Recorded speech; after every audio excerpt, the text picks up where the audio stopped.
In this video we're going to check out the step sequencer within Reaktor blocks. I've already set up a default patch. I've actually added a different oscillator. I've chosen the OSC multi-wave oscillator from Boutique based on the Juno 106, just like the Junitic module within Reaktor library.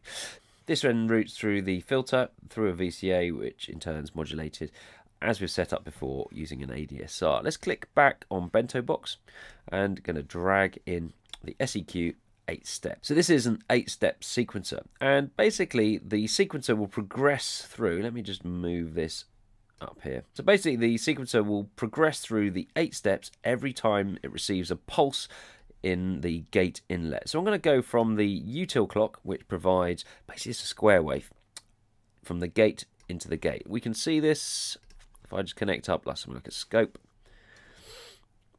and then we'll be able to see when I press play. It's basically a square wave telling it to go on and off. Now, to get the step sequencer to trigger the oscillator, I'm going to connect the pitch into the pitch, and then the gate will trigger the ADSR. So now let's press play.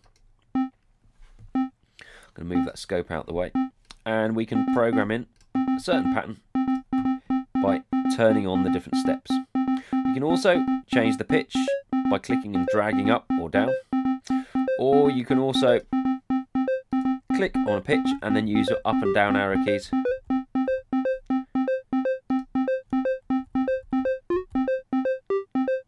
to set the actual pitch. Let me just pull this down slightly. Good. So there is our pattern. To stop it, you press the play button and you can toggle that on and off.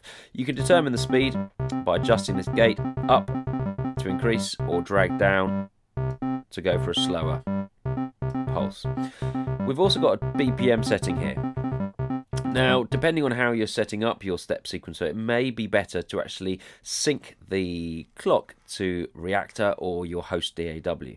How to do that? You click on the external button here.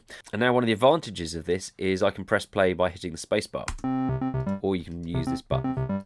So now when I adjust the tempo up here, again you can hear it adjusting the tempo. And that will also sync to your host DAW, whatever tempo setting you've got there. You also have here an additional shuffle, adding a little bit of swing. I'm going to set that back to 0 for now. So we can enable a certain step and we can change the pitch of it. Underneath here we've also got velocities. Now we can use this in a couple of different ways. One is we can use it to control the volume. So again, we just click and drag.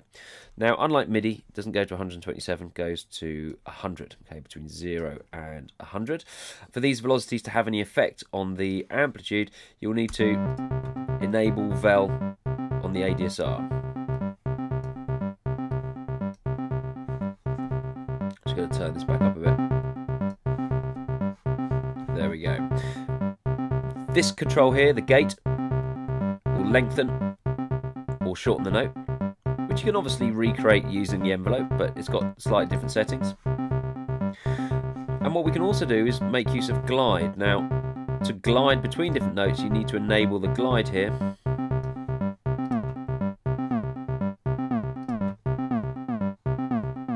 You get the idea.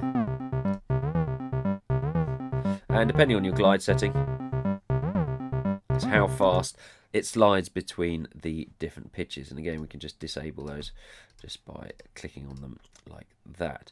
We could also use the velocity out to modulate, let's say, the filter cutoff. So if I connect up the Vel output to the Mod A inlet on the filter, let's just disable the velocity on the envelope. Click on A here and then push the modulation amount up and then just pull the cutoff down. So once you've got your step sequencer set up, we can change direction, kind of ping pong, or random, or another version of random there. The other thing we can do is restrict the number of steps. And And if you choose numbers like 6 or 7, then what you find is it will cut across the actual main beat, and it can be really, really interesting, create some interesting variations. Also, what we can do, pull down the steps, and then you can use another controller or perhaps a modulation source to actually determine how the step sequencer progresses through the different patterns. And so there's lots of potential here to connect up some different modulation sources into mod A and mod B and get them to modify the direction or number of steps or even the offset to create endless variations. The other thing which is quite useful here is the pitch inlet here. So what I can do here, if I connect up the pitch on my keyboard and enable track, press play, I can then play a low note, playing notes on my keyboard, and it's transposing all the steps up or down depending on what note I play on my MIDI keyboard.